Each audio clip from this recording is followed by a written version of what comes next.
Welcome to the 198th installment of Ear to the Ground, the Land Stewardship Project's podcast on family farming, sustainable agriculture, local food systems, and local democracy. I'm Brian DeVore, editor of the Land Stewardship Letter. Chris Mosel grew up on a farm in southern Minnesota's Sibley County, surrounded by some of the most productive corn and soybean acres in the country. So after Chris graduated from college and decided he wanted to farm himself, it would make sense that he would start looking for land in his home county, right? Well, all that flat, fertile soil comes with a high price tag. Chris simply couldn't afford it. Fortunately, the kind of farming he wants to do, organic, grass-based dairy and beef production, doesn't always require top-flight, high-priced crop ground. Utilizing a managed rotational grazing system, pasture-based farmers can make use of land that might be considered too hilly, wet, or otherwise marginal for large-scale row crop production. That's why Chris was excited when, 4 years ago, he found a 138-acre farm for sale at a reasonable price in Stearns County, Minnesota, about 100 miles north of where he grew up. Stearns County is made up of hilly farmland broken up by woods, pastures, streams, and rivers.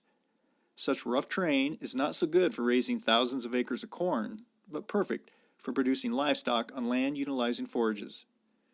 That's one reason Stearns is the #1 dairy county in Minnesota.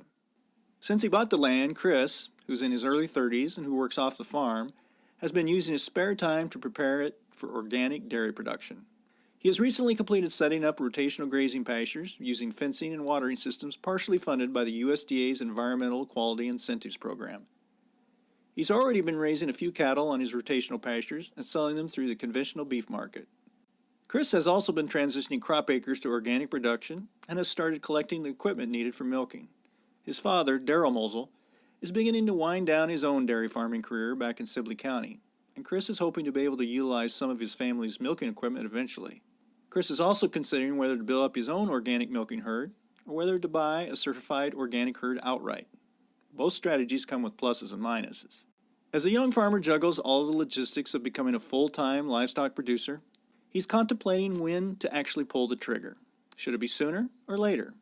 Besides questions about herd development and equipment availability, there are other difficult issues to grapple with, such as market prices and quality of life considerations. I stopped by Chris's farm recently and got a tour of his pastures, crop fields, and milking parlor. He then talked to me about why he's choosing dairy farming, what he's doing to launch his enterprise, and the advantages to utilizing a production system that doesn't require high-priced crop ground. Chris also shared his thoughts on the disadvantages of starting up a farm 100 miles from his family's home base. Chris, we were talking a little bit this afternoon about some of the plans you have for this farm here, and you're kind of in a little bit of a waiting pattern, but you've done some things to try to prepare it for hopefully the possibility of doing a organic dairy, maybe even an organic grass-based dairy. But I was wondering if you could back up a little bit and talk a little bit about what got you interested in doing dairy in the first place, and I guess specifically organic dairy. Well, I grew up on a dairy farm, so it's been a part of my family and my childhood. I guess for me, dairy, and specifically organic dairy, it's a difficult lifestyle. You have to make quite a commitment to it. So, but it is the best way to make a small farm viable. If you're in animal agriculture, dairy, you apply labor and can really build up even if you don't have a lot of acreage or a lot of capital to work with. So can you talk a little bit about some of the things you've done on this farm here to kind of get it ready? We looked at some of your fencing systems and that kind of thing, and maybe then what needs to be done yet once maybe you decide you are going to jump in and start producing milk and shipping milk off the farm. Well, I've been on this farm for 3.5 years now. First and probably most important step is transitioning the land to organic so that I have feed readily accessible. And then I have about 50 acres of pasture that was overgrown. The fences were pretty close to non-existent, and that was by default already organic. But I had no way to rotate the cows, and I have a creek and a brook running through the farm, and I'm not that far from the Mississippi River, so pretty serious water quality concerns. So I got a EQIP grant, and that was very helpful. Just got the last of the fencing in for rotational grazing. including water lines and tanks, so that I can keep the herd moving and away from the water features on the farm. One of the things you had talked about was, so you're kind of got quite a challenge going here in that you're farming, like you said, it's about an hour and 45-minute drive from the farm that you grew up on, your home farm, and your folks are still farming down there. You're able to use, trade equipment somewhat and get some of your feed from there and all that, but that's quite a distance. And I guess talk a little bit about the challenge of not being farming right in the neighborhood. This is more maybe a better area to do dairy because it is a dairy county is considered, and the ground, is you said, was more affordable because it's a little bit more marginal, that type of thing, than where you grew up, which is prime corn and soybean country. But then it sounds like there's some disadvantages to not being able to be next to that older generation and be able to kind of share equipment and labor and that kind of thing. That's right. That's one of the things that I'll say the older generation was just right about. The older generation being my dad. We fought about that, still do. He said, "Oh, you want a farm? Look for a farm within walking distance. Talk to the neighbors, see if they want to sell." And I said, I don't want $14,000 an acre Sibley County land. At that time, prices were high, and I said, that's not the kind of agriculture I want to do. And I want to graze, so I want to go up north here and expand there. I said, I'll be able to do it. I don't need a lot of equipment, and I can make it work. And I gotta say, I was mostly wrong about that. I strongly recommend anybody thinking about starting out in a new location, if you have a way to be close to friends or family support structure so that you can share machinery, have people check on the farm when you're away at your full-time job, that can really help. So the distance is difficult. I still don't regret getting lower priced land. I don't think I would have been able to overcome the difficulty of paying for really high priced premium land when I was mostly focused on animal agriculture. So I do like this location, but it is a hardship to be far away from an established family who has some of the equipment that I do need to share.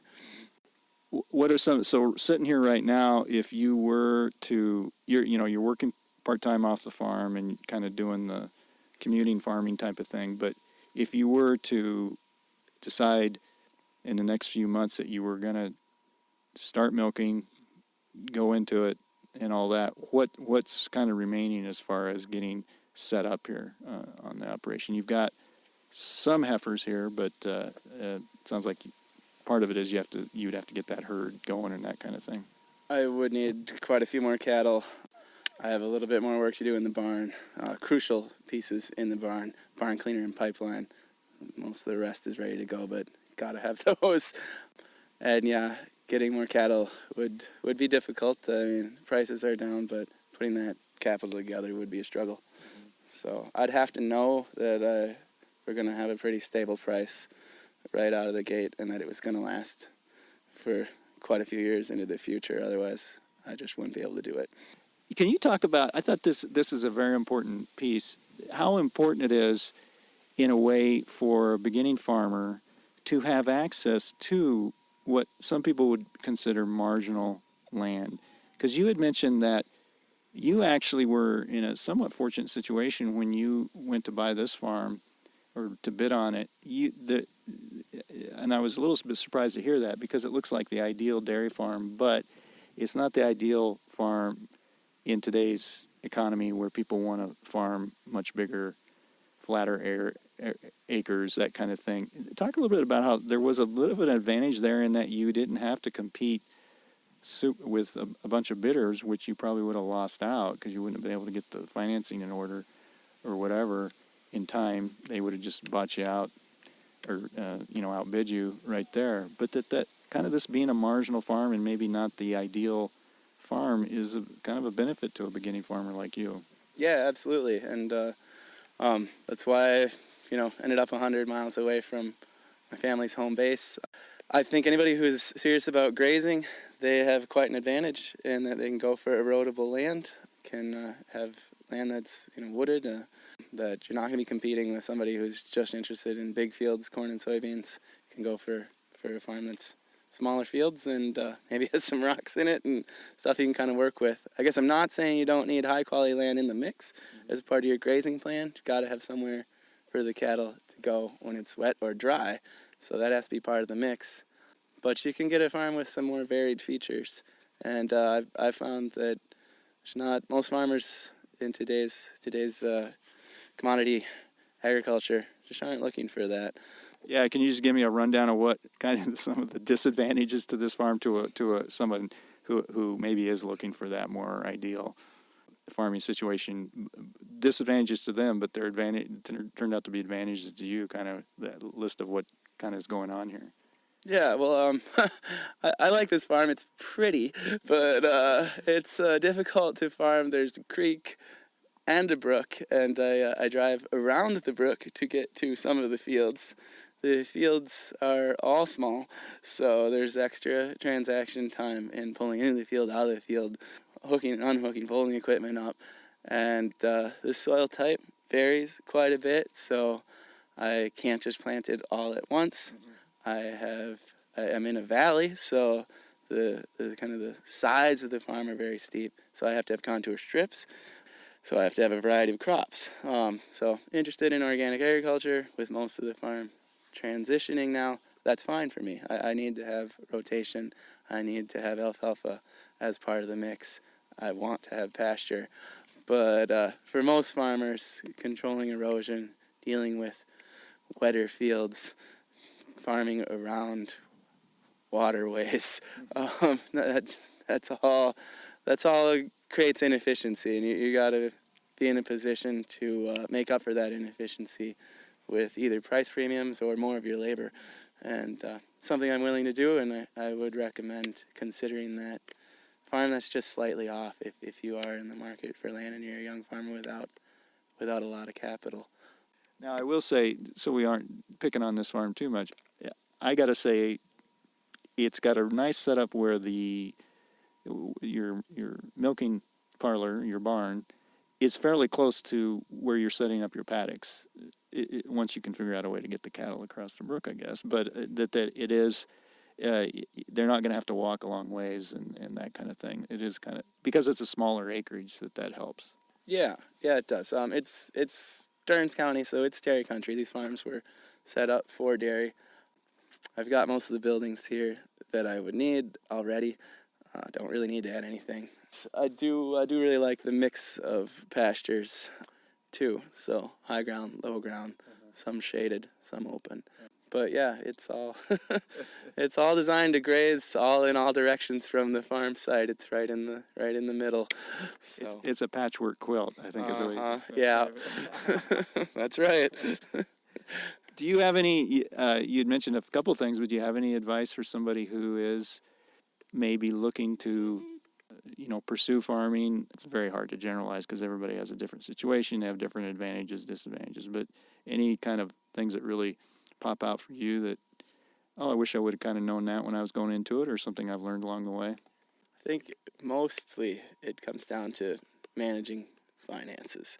If you're going into vegetable production or something that's heavy on the marketing that's lower capital, well, then you can take a little bit more risk. But if you are going into dairy or gonna be mostly a crop farmer, commodity farmer, better have a plan in place for price stability. That's my big issue is, and part of that's being organic or direct marketing. So if you're not great at marketing yourself, then you probably want to be organic.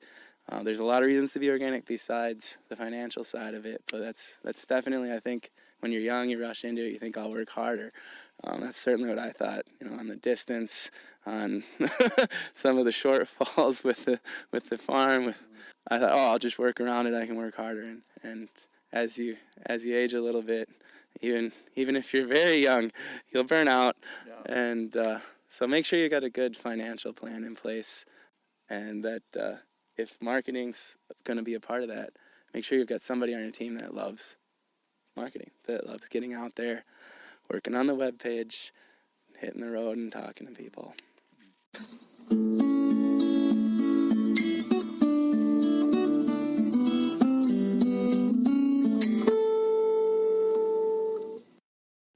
more on the Land Stewardship Project's work helping families transition their farms to the next generation, see www.landstewardshipproject.org. There you can read more about Chris Mosel's entry into farming in the number 3, 2017 issue of the Land Stewardship Letter. If you have comments or suggestions about this podcast, contact Brian DeVore at bdevore@landstewardshipproject.org, or you can call 612-722-6377. Thanks to Laura Borgendale, Western Minnesota musician, for Ear to the Ground's theme music. And a special thank you to all of Land Stewardship Project's members who make initiatives such as this podcast possible. If you're not a member, visit landstewardshipproject.org to learn how you can support LSP. Thanks for listening.